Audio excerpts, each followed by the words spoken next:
So here's a problem. So find the centroid, or in other words, center of mass of the region bounded by the curves y equals cosine of x, y equals 0, x equals 0, and x equals pi over 2.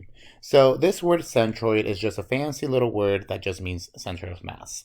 Okay, so notice that in this case, we want to figure out the region bounded by these curves. So let's go ahead and draw it out. Let's try to sketch it.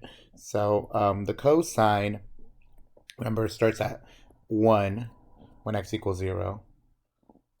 Okay, and then after that, I have pi over 2, which is over here, and then it goes down. So this kind of looks like that. Okay, and then you just have these other curves, x equals 0 and y equals 0. So I'm just going to draw them out like this. So basically, I'm just looking at this particular region. So the shaded region is what I'm looking for. So let's say this is my thin plate, and I want to figure out what is the center of mass. Now, clearly, we know that the center of mass should be somewhere between 0 and pi over 2. So if you know that you got 2 pi somewhere out there, you know that you did something completely wrong. Okay, so notice that I only have one curve that we really have to deal with. So if we go back to our formulas, we only have one function. So these are the formulas that we're going to have to use.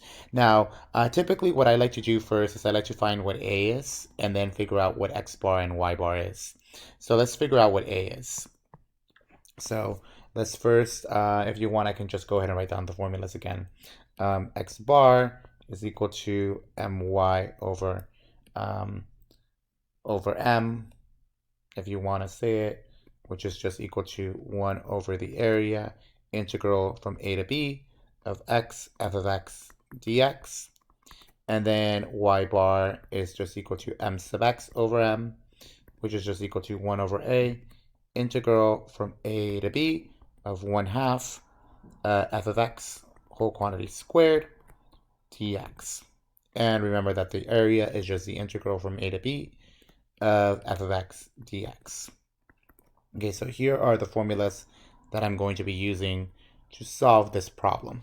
So the first thing that I like to do is let's go ahead and solve for a first. Okay, so let's figure out what a is. And a is just going to be the integral from a to b of f of x dx. Now, f of x in this case is going to be this cosine curve because we have y equals cosine of x. And from a to b is going to be from 0 to pi over 2.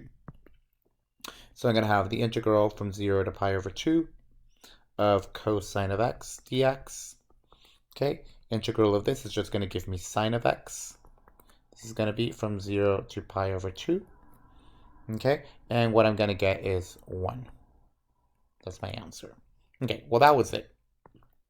Now let's go ahead and figure out what x bar is. Now let's go ahead and do it this way. So x bar is equal to 1 over a integral from a to b of x f of x dx. Okay, now a in this case is just 1, so I'm going to have 1 over 1 integral from a to b. Well, this is going to be from 0 to pi over 2. X is just going to stay there. F of x is going to be cosine of x dx. So what I'm going to have is just the integral from 0 to pi over 2 of x cosine of x dx. Now in this case, we're going to use any type of integration technique. Here we would use integration by parts. So I'm going to let u equal x.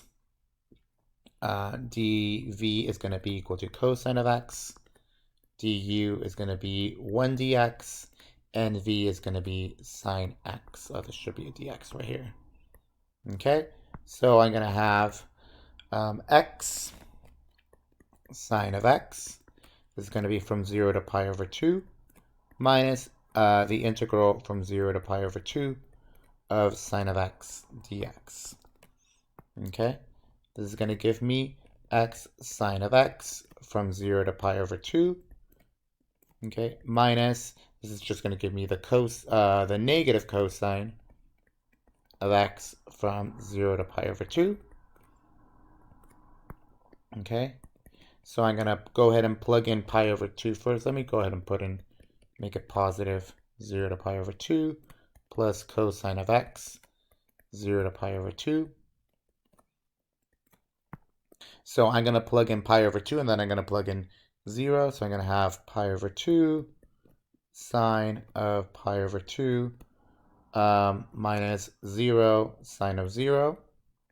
Okay, so that's this first part, plus cosine of pi over 2 minus cosine of 0. Okay, so this guy is going to go away. This guy is just going to give me 1, so I'm left with pi over 2 right here. The cosine of pi over 2 is going to be 0, then minus 1. Okay, so my x bar is going to be pi over 2 minus 1. Okay, so that's x bar. And now let's figure out what y bar will be. So y bar is going to be equal to 1 over a integral from a to b of 1/2 f of x whole quantity squared, whoops, it's wrong,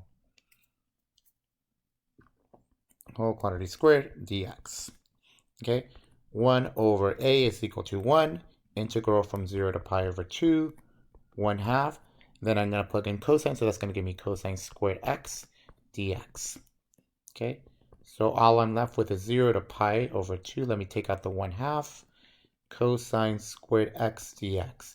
Now in this case, because we have cosine squared, cosine in this case is an even function, is even, it has an even power, so we have to use the half angle formula. So 1/2 integral from 0 to pi over 2 of 1/2 times 1 plus cosine of 2x dx. So this is going to give me 1/4 integral from 0 to pi over 2. What's left over is going to be this 1 plus cosine of 2x dx.